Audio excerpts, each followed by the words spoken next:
সমগ্ৰ ভাৰতবৰ্ষতে আজি কিন্তু ফাৰ্মাচিষ্টসকল তেওঁলোকৰ ফাৰ্মাচী বন্ধ ৰাখিছে। কাৰণ তেওঁলোকে বিপদত পৰিছে, বিপাঙত পৰিছে। যি ধৰণে অনলাইনত গ্ৰাহকে ঔষধ ক্ৰয় কৰে তাৰ পৰিপ্ৰেক্ষিতত কিন্তু যিসমূহ ফাৰ্মাচিষ্ট আছে তেওঁলোকে কিন্তু বিপদত পৰিছে। সমগ্ৰ ভাৰতবৰ্ষৰ লগতে অসমৰ ধুবুৰীতো প্ৰভাৱ পৰা দেখা গৈছে। ধুবুৰীৰ যিসকল ফাৰ্মাচিষ্ট আছে তেওঁলোকে কিন্তু নিজৰ ফাৰ্মাচী বন্ধ কৰি আজি ঘৰতে বহি আছে। কিন্তু যি ধুবুৰীৰ যি কেমিষ্ট এণ্ড ড্ৰাগিষ্ট এছ'চিয়েশ্যনৰ লোকসকল আছে তেওঁলোকো কিন্তু ৰাজপথত ওলাই আহিছে। আৰু মোৰ লগত উপস্থিত আছে তেওঁলোকৰ সভাপতি সম্পাদক গৰাকীসকল আৰু ফাৰ্মাচিষ্টৰ সন্মুখত তেওঁলোকে থিয় হৈ আছে। মই প্ৰথমে ফাৰ্মাচিষ্টটো দেখুৱাই লৈছোঁ যে ফাৰ্মাচীৰ যিখন দোকান সেইখন বন্ধ কৰি ৰাখিছে। কিছু কথা জানিবলৈ যত্ন কৰিম। সভাপতি মহোদয়ৰ ওচৰলৈ আহিছোঁ। দাদা কি ক'ব, যিহেতু দেখা গৈছে যে আপোনালোকে আজি সমগ্ৰ ভাৰতবৰ্ষৰ লগতে ধুবুৰীতো আপোনালোকে ফাৰ্মাচিষ্টসমূহ বন্ধ ৰাখিছে, এই ক্ষেত্ৰত আপোনালোকৰ এছ'চিয়েশ্যনৰ পৰা কি ধৰণে কি ব্যৱস্থা গ্ৰহণ কৰিছে বা আপোনালোকে কি সিদ্ধান্ত গ্ৰহণ কৰিছে? আমি ৰাইজৰ কাৰণে, ৰাইজৰ জ্ঞাতাৰ্থে সুবিধাৰ কাৰণে আমি ধুবুৰী টাউনৰ দুটা আৰু মেডিকেল কলেজৰ সন্মুখত দুটা ফাৰ্মাচী আমি খুলি দিছোঁ। তেখেতে মেডিচিন ইমাৰ্জেঞ্চি এভেইলেবল পাব।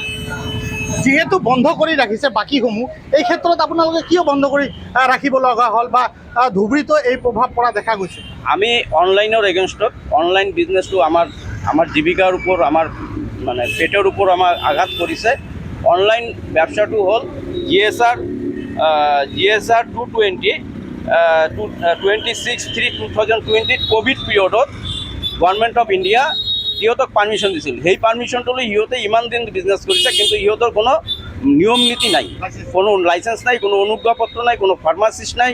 তেখেতৰ কাৰণে যেহেতু আমাৰ ওপৰত নাৰ্কটিক ড্ৰাগৰ ওপৰত বিচাৰে কিমান বিক্ৰী কৰিছে, কিমান চেল কৰিছে, ইহঁতৰ কোনো নাই। সেইকাৰণে আমাৰ নৱপ্ৰজন্ম বেয়া হৈছে, যাৰ কাৰণে আমাৰ ইয়াত নৱপ্ৰজন্ম ড্ৰাগছ এডিক্টেড বা কিবা হৈছে। সেইকাৰণে অনলাইনৰ কাৰণেই ড্ৰাগ এডিক্টেড যিবিলাক হৈছে অনলাইনত এভেইলেবল পায়, কিন্তু ফাৰ্মাচীত গ'লে আপোনালোকে যিহেতু নিদিয়ে, সেই ক্ষেত্ৰত আপোনালোকে কি ভাবে? এইটো আমিতো নিদিওঁ, আমিতো উইদাউট প্ৰেছক্ৰিপশ্যনত নিদিওঁ, কিন্তু অনলাইনে সিহঁতক পাই যায়। অনলাইনতো সিহঁতৰ কোনো বাধা বিপত্তি নাই। মানে নৱপ্ৰজন্ম বিপদত পৰা বুলি আপোনালোকে ভাবে নেকি? নৱপ্ৰজন্মটো বিপদত পৰিছে, আৰু এণ্টিবায়'টিক ৰেঞ্জ বডি ৰেজিষ্টাৰ্ড হৈ যাব। আমাৰ ডক্টৰে একটা ড'জ দিয়ে, কিন্তু অনলাইনত সিহঁতক আৰাম পাইছে, সিহঁতৰ 10টাৰ জেগাত 20টা খাই লয়। তেতিয়াতো আমাৰ বডিৰ হিউমেনৰ বডি ৰেজিষ্টাৰ্ড হ'ব। আৰু অনলাইনৰ মেডিচিনবিলাক আপোনালোকে চাইছে, বহুত মিডিয়া কোটি কোটি টকাৰ ফেক মেডিচিন ধৰা পৰিছে। এইটো আমাৰ চুপিয়ৰ ড্ৰাগছৰ ওপৰও আমাৰ এই আন্দোলনটো আছে।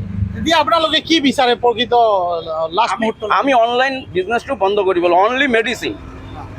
আমি কাপোৰ জামা বেপাৰী নহয়, আমি হিউমেনৰ লগত আমি জনস্বাৰ্থৰ কাম কৰোঁ। এইকাৰণে আমাৰ অনলাইন মেডিচিন বিজনেছটো বন্ধ কৰিব লাগে। ঠিক আছে, ধন্যবাদ জনাইছোঁ। আপোনাৰ ওচৰলৈ আহিছে, কি ক'ব এই ক্ষেত্ৰত? আপুনি কি মন্তব্য? মোৰ মন্তব্য হ'ল যে আমি এটা বিজনেছমেন, বিজনেছ কৰি থাকোঁ। আমি নিবিচাৰোঁ যে গভৰ্ণমেণ্টৰ নিবিচাৰে যে নিবনুৱা সমস্যা বাঢ়ক। আমি একটা দোকান চলাই আছোঁ, দোকানৰ ভাড়া দি আছোঁ, কৰ্মচাৰী পোহপাল দি আছোঁ, ঘৰ ভাড়া দি আছোঁ। এতিয়া যদি আমাৰ ক্ষুদ্ৰ ব্যৱসায়ী যদি গভৰ্ণমেণ্টে ভাবে যে আমি অনলাইনত দি ঘৰত বহি মানুহ বস্তু পায়, আজিকালি কি নাপায়, ঘৰত বহি অনলাইন ফোন কৰিলে বস্তু পাই যায়।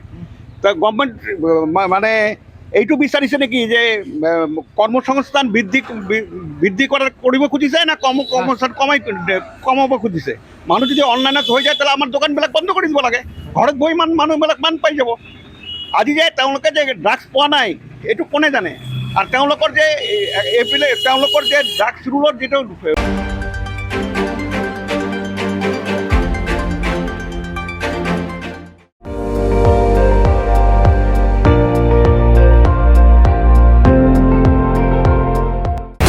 আপুনি চাই আছে ND24, সৰ্বশ্ৰেষ্ঠ নহয়, সৰ্বোত্তমৰ দৌৰত।